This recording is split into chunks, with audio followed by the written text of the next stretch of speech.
Hello everyone, welcome to my channel ইচ্ছে ডানা। তো আজ আমি বানাতে চলেছি দুর্দান্ত একটি রেসিপি। চলুন রেসিপিটা দেখে নেওয়া যাক। তো আমি এখানে নিয়ে নিয়েছি কিছু কাবুলি ছোলা আর তার সঙ্গে নর্মাল কিছু ছোলা। আপনারা চাইলে শুধু কাবুলি ছোলা দিয়েও করতে পারেন। তো আমি এখানে করতে চলেছি চানা মশলা কাবুলি ছোলা দিয়ে। আর এখানে আমি পেঁয়াজ, আদা, রসুন, কাঁচা লঙ্কা, টমেটো নিয়ে নিয়েছি।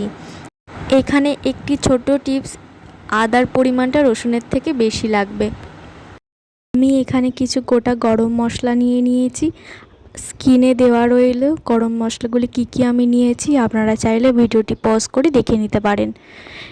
এবার আমি গ্যাস অন করে প্রেসার কুকার বসিয়ে দিলাম।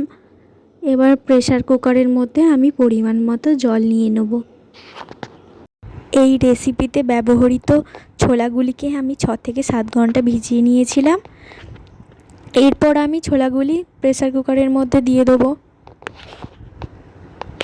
এই পর্যায়ে আমি ছোলাগুলির সঙ্গে 2টো তেজপাতা, পরিমাণ মতো লবণ এবং 1 চামচ হলুদ এখানে দিয়ে দিলাম এবং এগুলি ছোলার সাথে ভালোভাবে মিশিয়ে নেব। এরপর লো টু মিডিয়াম ফ্লেমে ছোলাগুলি সেদ্ধ হতে বসিয়ে রেখে দেবো। পাশের ওভেনে আমি কড়াই বসিয়ে নিলাম। এই কড়াইটি এখন গরম হতে দেবো। আর আমি এইখানে যে গরম মশলাগুলি রেখেছিলাম, এই গোটা গরম মশলাগুলি কড়াইয়ের মধ্যে দিয়ে দেবো। হ্যাঁ, আরেকটি বিষয়, এই গরম মশলাগুলির সঙ্গে অ্যাড করে নেব আমি কিছু গোটা লঙ্কা, গোটা শুকনো লঙ্কা। এই শুকনো লঙ্কাগুলিতে একদমই ঝাল নেই। তো আমি এবার আস্তে আস্তে এই গোটা গরম মশলাগুলি ভেজে নিতে থাকবো। এইখানে সিটি পড়ে গেছে প্রেসার কুকারে, আমি গ্যাস অফ করে নামিয়ে রাখলাম। এরপর আমার এই গোটা গরম মশলাগুলি ভাজা হয়ে গেছে, আমি এইগুলো গুঁড়ো করে নিয়েছি। আর তার সঙ্গে যে পেঁয়াজ, আদা, রসুন ছিল, এই পেঁয়াজ, আদা, রসুন সবগুলোই পেস্ট করে নেব, শুধু টমেটোটা বাদ দিয়ে।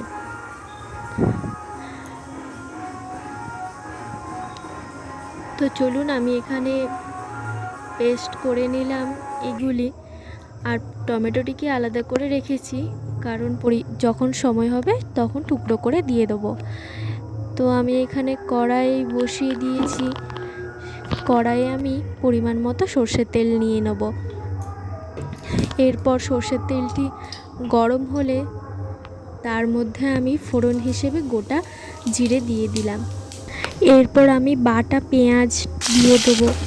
পেঁয়াজটি প্রথমে প্রচুর ছেটাই, কিন্তু আস্তে আস্তে ভাজতে থাকলে এটার ছিটানোটা বন্ধ হয়ে যাবে। আমি সামান্য পরিমাণে লবণ দিয়ে দিলাম এই পেঁয়াজ বাটার মধ্যে।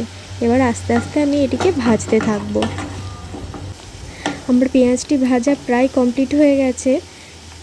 এরপর আমি রসুন বাটা এবং আদা বাটা একসঙ্গেই দিয়ে দিলাম। একটু সময় নিয়ে এই আদা রসুন বাটাটি ভালোভাবে ভেজে নেব আমি এই পেঁয়াজ বাটার সঙ্গে, যাতে কাঁচা গন্ধটা নষ্ট হয়ে যায়। এরপর আমি কাঁচা লঙ্কা বাটা দিয়ে দেবো। এবার কাঁচা লঙ্কা বাটাটি ভালোভাবে এই পেঁয়াজ, আদা, রসুনের সাথে মিশিয়ে নেব। আমার এখানে মশলাটি ভাজা হয়ে গেছে। এরপর আমি যে কেটে রাখা টমেটো আছে, সেই টমেটো দিয়ে দেবো। টমেটো দিয়ে একটু ভালোভাবে ভাজতে থাকবো। আর আমি যেহেতু এই মশলাগুলো শিলে বেটেছিলাম, তো শিলে বাটার জলটি আমি এখানে বাটিতে রেখে দিয়েছি। এই জলের মধ্যে আমি হলুদ গুঁড়ো, পরিমাণ মতো লঙ্কা গুঁড়ো দিয়ে দেবো। এবার আমি ভালোভাবে এই জলটাই গুলিয়ে নেব, হলুদ এবং লঙ্কার গুঁড়োটিকে। এই গুলিয়ে রাখা মশলাটি দিয়ে দেবো কড়ায় এবং ভালোভাবে ভেজে নেব, যাতে হলুদের গন্ধটি চলে যায়। মশলাটি আমার ভালোভাবে কষানো হয়ে গেছে। এরপর আমি দিয়ে দেবো ধনে গুঁড়ো। আর হ্যাঁ, এই ধনে গুঁড়োটি এখন দেওয়ার কারণ, এই ধনে গুঁড়োর যে একটি গন্ধ থাকে, সেটি চানা মশলায় খুবই ভালো লাগে। সময় যে মশলাটা কষানো হয়ে গেছে আমি একটি টমেটো কেচাপ দিয়ে দেবো। এই কেচাপটি আমি নিজে বানিয়েছি, আমার চ্যানেলে এই ভিডিওটি আছে, আপনারা চাইলে দেখে নিতে পারেন। আমি এখানে অল্প পরিমাণে টমেটো কেচাপ দিয়ে দিলাম, আপনারা চাইলে এটি অ্যাভয়েডও করতে পারেন। আপনারা এই টমেটো কেচাপের পরিবর্তে চিনিও ব্যবহার করতে পারেন, চিনিটি দিলে এর স্বাদ ব্যালেন্স হয়। এরপর আমি টমেটো কেচাপটি ভালোভাবে মিশিয়ে নিলাম। এইখানে দিয়ে দেবো সেই চানা মশলার যে মশলাটা বানিয়ে রেখেছিলাম সেই গুঁড়ো মশলাটি। এই গুঁড়ো মশলাটি চানা মশলার যে অরিজিনাল স্বাদ সেটি বজায় রাখে এবং টেস্টটাও আরও দ্বিগুণ বাড়িয়ে দেয়। এরপর আমি সামান্য পরিমাণে জল দিয়ে এই মশলাটি আরও ভালোভাবে কষিয়ে নেব।